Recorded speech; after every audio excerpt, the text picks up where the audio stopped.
तो hi guys, आज आपका दोस्त यशराज महाभारत जैसी महान कथा का पार्ट 3 लेकर आ गया है।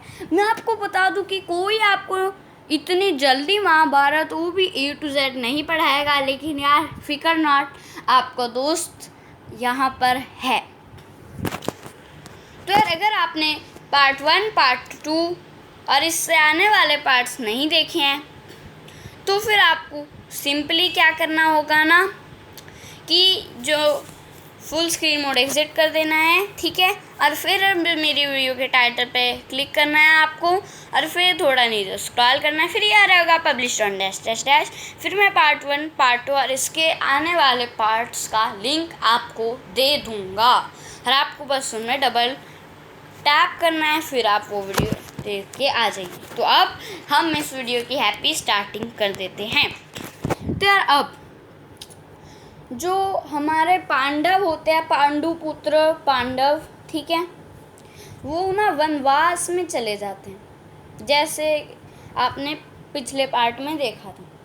फिर ना वहाँ जिस वन में वो जाते हैं वहाँ बहुत से राक्षस होते हैं, जैसे बकासुरा। तो पांडव उनका वध कर देते हैं। भैया इतने शक्तिशाली योद्धा थे ना हमारे पांडव, तो फिर वो उन सब का वध कर देते हैं, तो उस वन में फेमस बन जाते हैं।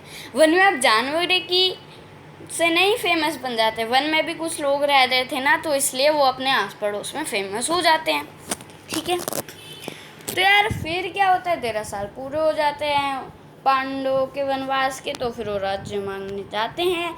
फिर दुर्योधन कहता है मैं तुम्हें एक चुटकी राज्य भी नहीं दूंगा, मतलब ज़रा सा भी राज्य नहीं दूंगा, ठीक है। तो फिर यार हमारे पांडव तो चले जाते हैं फिर से वनवास में, लेकिन फिर हमारे कृष्णा जी की धमाकेदार एंट्री होती है, और वो कहते हैं कि धर्म ही हमारा कर्तव्य है, और अगर तुम्हें राज्य नहीं मिला तो एक तरीके से अधर्म ही फैलेगा। तो यार अब तुम्हें धर्म करने के लिए एक युद्ध लड़ना पड़ेगा।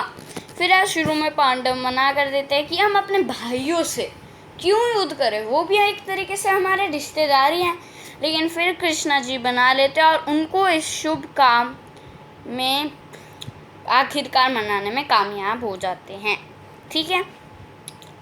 तो फिर यार तभी वो जो दुर्योधन की माँ गांधारी होती है ना, धृतराष्ट्र की बीवी गांधारी, तो ना उसने जीवन भर, जैसे उसकी शादी हुई थी ना एक अंधे धृतराष्ट्र से, ठीक है, तो वो भी खुद आंधी बन गई थी। अब यूँ नहीं कि उसने अपनी आँख इंजर्ड कर ली थी, नहीं, उसने अपने आँखों में बहुत सालों तक पट्टी बांधी थी, ठीक है। तो फिर भगवान जी से बहुत खुश हुए, उनको एक वरदान मिला कि जो भी तुम चीज़ देखोगी ना, जैसे ही तुम इस पट्टी को खोलोगी वैसे जो तुम चीज़ देखोगी ना वो पत्थर जितना मजबूत बन जाएगा।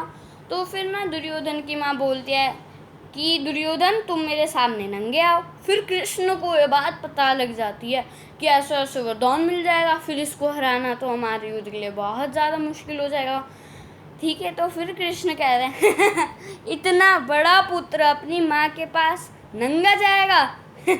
फिर यार दुर्योधन कहता है हाँ कि मैं नंगा क्यों जाऊँ, तो वो एक चड्डी पहनकर अपनी माँ के मिलने लग जाता है। फिर उसकी माँ पट्टी खोलती है और फिर उसका सारा शरीर पत्थर जितना मजबूत हो जाता है, बस जो उसकी जांग होती है वही नहीं मजबूत हो पाती, और अंत में वही इसका मौत का कारण भी बन गया था, ठीक है।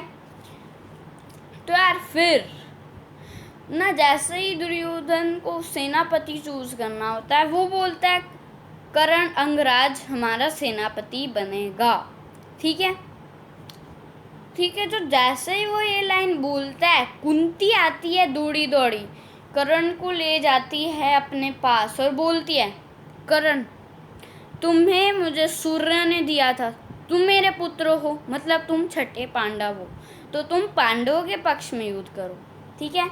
लेकिन फिर कर्ण बोलता है नहीं माँ, मैं युद्ध तो दुर्योधन के पक्ष ही करूँगा क्योंकि वह मेरा बहुत खास मित्र है। लेकिन जितने भी 5 पांडव है ना, मैं उन चारों पांडवों को छोड़ दूंगा लेकिन अर्जुन को मारूंगा, ठीक है। तो फिर कुंती उदास हो जाती है, लेकिन अब क्या करें बेचारी, ठीक है। तो फिर यार फिर क्या, जो दुर्योधन का मामा होता है सुकनी, वो कहता है अरे नहीं, कर्ण को मत बनाओ, भीष्म पितामह को बनाओ, वो बहुत ही अच्छा योद्धा है, ठीक है।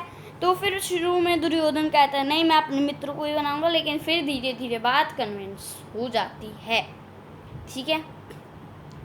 तो यार अब आगे भीष्म पितामह बहुत दुखी होता है, लेकिन हाँ वो कहता है कि मैं सेनापति तो बनूंगा और उनकी सेना को तबाह भी करूंगा, लेकिन मैं 5 पांडवों में से किसी के भी प्राण नहीं लूँगा। प्राण मतलब जान नहीं लूँगा, मारूंगा नहीं उनको, ठीक है। लेकिन तब भी वो उनको सेनापति बना लेते हैं। फिर 5 दिन तक तो सारी उनकी सेना तबाह हो जाती है, लेकिन भाई 5 पांडव पे उसने एक भी प्रहार नहीं करा होता। और फिर तभी जो दुर्योधन की गैंग होती है ना, वो बोलती है कि आप उस प्रण को भूल गए, ठीक है। तो वो ऐसे भीष्म पितामह को कर लेते हैं कन्विंस। फिर 4 दिनों में सारी सेना को तो तबाह कर ही देता है और युधिष्ठिर को भी घायल कर देता है भाई, हाँ। तो यार फिर आगे यार अब जो गंदे लोग होते हैं वो हारते ही है, हाँ जी। तो अब कृष्ण जी आए, जब युद्ध का 10वां दिन था, कृष्णा जी आए, ठीक है। अपना रथ का जो टूटा हुआ रथ का पहिया लिया, टाइम रोक दिया, और उस वक्त बस कृष्णा जी और भीष्म पितामह ही हिलडुल सकते थे, बात कर सकते थे, और सब दुनिया पास हो गई थी, ठीक है। फिर ना उसने बोला तुम ऐसे मत करो, तुम एक भले व्यक्ति हो, ऐसा ऐसा करो, ठीक है। फिर ना भीष्म पितामह बोलते हैं हाँ मुझे अपने पापों का रियलाइज हो गए हैं, ठीक है, तो अब आप मुझे मार दो।